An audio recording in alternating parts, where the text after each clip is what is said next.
ከሰሞኑ በሰው ሰራሽ አስተውሎት ዙሪያ የሚሰሙ ዜናዎች ይሰው ያግዛል ተብሎ የተፈበረከ ዘመነኛ ስራ ተቆጣጣሪዎቹ ሰዎች ሳያዝናኑት በራሱ መወሰን ጀምሯል እያሰኘ ነው። የዛሬው ትንታኔያችን ዋነኛ ትኩረቱም ይሄው ጉዳይ ነው። በቅርቡ ከቴክኖሎጂው ዓለም የሚወጡ መረጃዎች ዓለም አቀፍ ትኩረትን ስበዋል። ክላውድ የተባለው የአርቲፊሻል ኢንተለጀንስ ሞዴል ከተዘጋጀለት የሙከራ ጣቢያ ውጭ በመውጣት የሶስት ድርጅቶችን የኮምፒውተር ስራ ሰብሮ ገባ የሚለው ዘገባ ለብዙዎች አስደንጋጭ ሆኗል።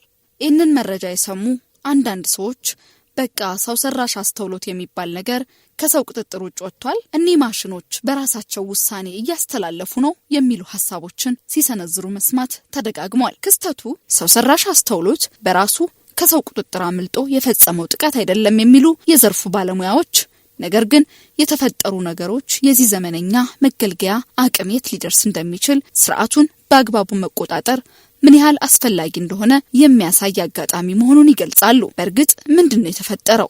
አንትሮፒክ የተባለው የአሜሪካ የሰው ሰራሽ አስተውሎት ሰሪ ኩባንያ የክላውድ ሞዴሎቹን የደህንነት ሙከራ እያደረገላቸው ነበር። ዓላማውም ሞዴሎቹ የኮምፒውተር ድክመቶችን ምን ያህል በፍጥነት ማግኘት እንደሚችሉ ለማወቅ ነበር። ነገር ግን በሙከራው ወቅት በተፈጠረ የአሰራር ስርዓት ስህተት ምክንያት ሞዴሎቹ ከተዘረጋላቸው የሙከራ አካባቢ ውጭ ወጥተው በበይነ መረብ ወደ ተገናኘው የኮምፒውተር ክፍል መድረስ ቻሉ።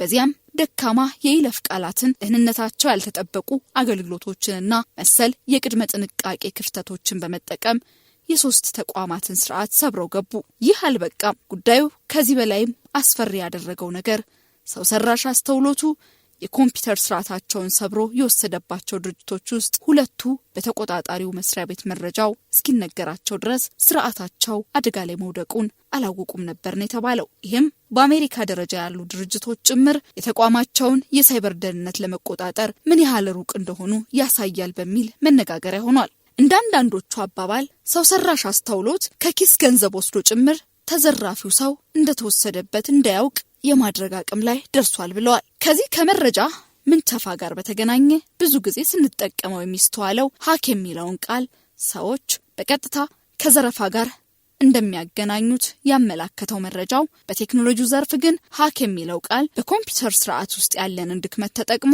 ያልተፈቀደ መዳረሻ ማግኘት ማለት ነው ይባላል። የአሜሪካ አጥኚዎች ለሙከራ ፈተና የሰጡት ክላውድ ያደረገውም ይህንኑ ነበር። ገንዘብ አልሰረቀም፣ ፋይሎችንም አላጠፋም። ነገር ግን ከነመኖሩም የማያውቁ ሰዎችን ኮምፒውተር ጨምሮ ሰብሮ የመግባት አቅም እንዳለው አሳይቷል። ጥቂት ቀናት ወደ ኋላ መለስ ብንል ደግሞ ሌላ መሰል የሰው ሰራሽ አስተውሎት ክስተት እናገኛለን። ሌላኛው የዘርፉ ተዋናይ ኦፕን ኤአይ ከቀናት በፊት በተመሳሳይ ሁኔታ አንድ የሰው ሰራሽ ሞዴሉ በሙከራ ወቅት ከተፈቀደለት ገደብ በላይ ርቀት የመጓዝ እርምጃ መውሰዱን አሳውቆ ነበር። እንደ ዘገባዎች ከሆነ ይህ ለወህኒ ቤቶች የደህንነት ቁጥጥር ለማድረግ በሚል ታራሚዎቹ ሊጠቀሙበት የሚችሉ የማረሚያ ቤቱ ቅጥር ስስ አጥር የቱ እንደሆነ አሳየን የሚል ፈተና የቀረበለት ሰው ሰራሽ አስተውሎት እንደተባለው የዘብጥያውን ድክመት ከማሳየት ባለፈ ራሱም ከተቆጣጣሪዎቹ አምልጦ ጠፍቷል የሚል ዜና ተሰምቷል። ይህ ብቻ አይደለም። ሌላኛው የሰው ሰራሽ አስተውሎት ተግባር ላይ የተሰማራው ተቋምም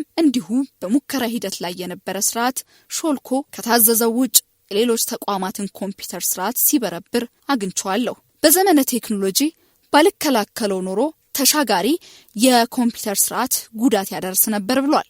እኒህ ሁሉ ነጠብጣቦች ሲገጣጠሙ አንድ ምስል ይሰራሉ ባዮች ታዲያ የአዲሱ ዘመን ሰው ሰራሽ አስተውሎት ስርዓት ከፈጣሪዎቹ ሰው ልጆች ጥያቄ ተቀብሎ ከመመለስ ባሻገር ልክ እንደ ባለ አእምሮ ሰው የራሱን ፍቃድ ብቻ የተከተለ እርምጃ የሚወስድ እየሆነ መምጣቱን እንደ ስጋት ያነሳሉ።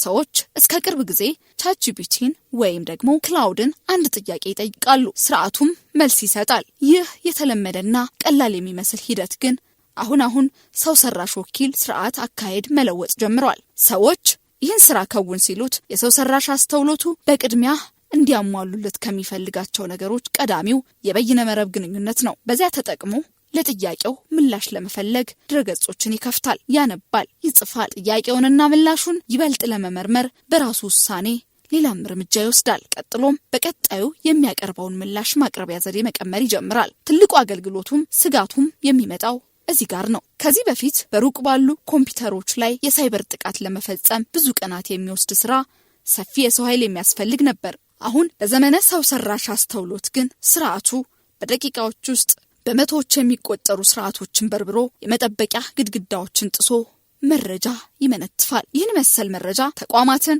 ከአደጋ ሊጠብቁ በሚችሉ ባለሙያዎች እጅ ቢወድቅ ጥቅም ይኖረዋል። ግን ሁሉም መረጃዎች በእንዲህ ያሉ ጥንቁቅ ባለሙያዎች እጅ ላይ ብቻ ይወድቃሉ ማለት አይደለም። በዚያው ልክ መረጃዎቹ ለጸሊም ጥቅም በሚያውሏቸው ወንጀለኞች እጅ ሊወድቁም ይችላሉ።